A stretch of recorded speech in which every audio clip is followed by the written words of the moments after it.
di dalam dunia pendidikan tersebut. Jadi, jika pada tahun 2022 ini masih mencirikan pendidikan 1.0, berarti masih masuk dalam pendidikan 1.0. Apa itu pendidikan 1.0? Ada 3 ciri utama, yakni yang pertama, masih menggunakan metode teacher center. Artinya, guru adalah sebagai satu-satunya sumber belajar, di mana peserta didik hanya sebagai penerima materi yang pasif. Tidak ada metode cooperative learning, hanya ceramah dari guru, siswa menerima, besok dikasih PR, ditambah materi lagi, PR lagi, demikian seterusnya.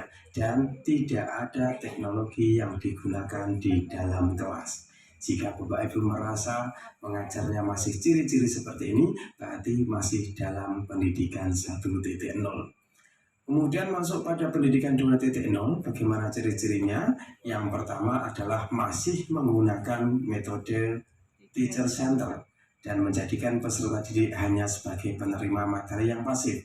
Kemudian yang kedua, berbeda dengan pendidikan 1.0 di mana siswa 100% pasif, maka di pendidikan 2.0 ini komunikasi, kerjasama, dan kolaborasi antar siswa sudah mulai tumbuh. Ada belajar kelompok, ada diskusi, ada tanya jawab, tetapi senternya, pusatnya masih ada pada guru.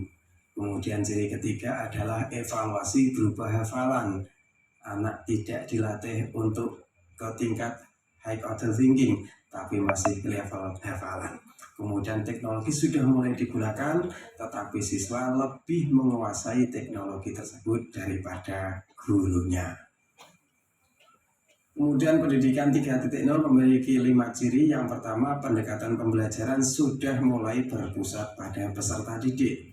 Artinya, sumber belajar didapatkan oleh peserta didik sendiri. Mereka aktif mencari bahan ajar, mereka aktif belajar sendiri, sementara guru berperan hanya sebagai fasilitator, sebagai pembimbing, dan sebagai advisor.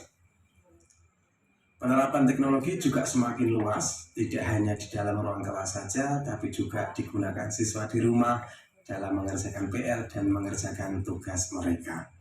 Kemudian ciri yang ketiga adalah peserta didik bisa melakukan proses belajar di mana saja.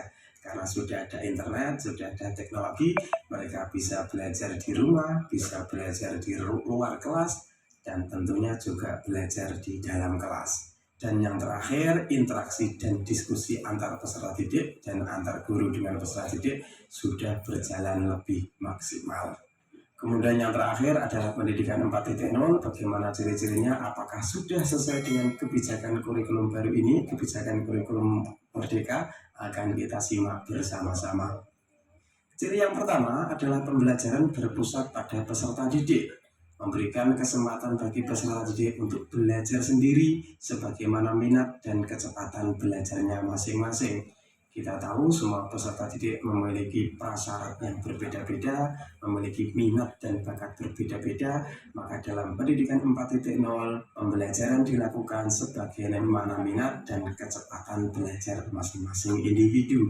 Kalau kita lihat poin ini, memang sudah sesuai dengan kurikulum Merdeka, karena dalam kurikulum Merdeka ada fleksibilitas. Siswa boleh memilih mata pelajarannya di tingkat SMA, dan guru juga bebas menentukan model pembelajaran yang dilakukan.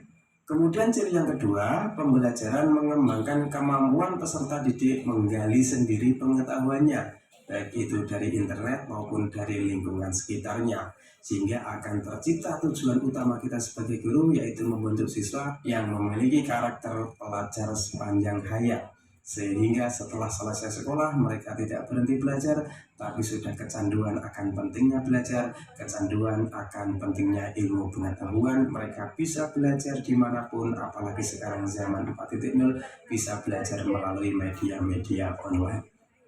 Ciri selanjutnya adalah pemanfaatan perangkat pembelajaran virtual untuk memberikan fleksibilitas bagi peserta didik untuk menemukan sumber-sumber belajar yang berkualitas, merekam data, menganalisis data, dan menyusun laporan serta melakukan presentasi.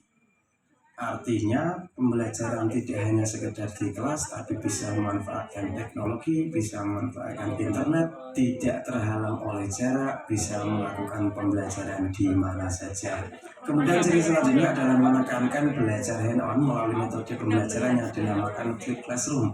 Flipped classroom ini adalah kebalikan dari pembelajaran konvensional, di mana kalau pembelajaran konvensional itu siswanya pasif, gurunya memberikan materi pelajaran. Kalau flipped classroom adalah siswa belajar terlebih dahulu tentang materi sesuai dengan modul yang diberikan oleh guru. Kemudian setelah anak memiliki prasyarat minimum untuk pembelajaran tersebut, maka guru tinggal menambahkan, tinggal mengevaluasi dan diskusi bersama-sama tentang materi yang sudah dipahami oleh siswa. Ciri berikutnya adalah mengembangkan soft skill siswa seperti berpikir kritis, kreativitas, dan juga pemecahan masalah, khususnya pemecahan masalah otentik dan non-rutin. Kita tahu bahwa skill itu ada dua, yang namanya soft skill dan juga hard skill. Kalau hard skill adalah kemampuan teknis seperti bisa mengetik, bisa menghafal pelajaran, tapi kalau soft skill adalah sikap yang dimiliki oleh siswa, seperti bertanggung jawab, berani pengungkapan pendapat, itu nanti akan dikembangkan di pendidikan 4.0.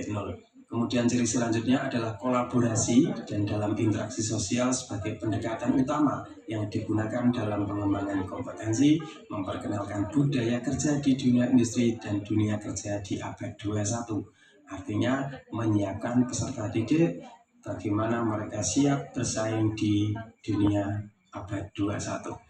Kemudian ciri yang terakhir adalah memberikan fleksibilitas dalam proses pembelajaran dalam bentuk blended learning, yaitu pembelajaran yang memadukan, yang mengkolaborasikan antara luring dengan daring, antara tatap muka dengan pembelajaran jarak jauh.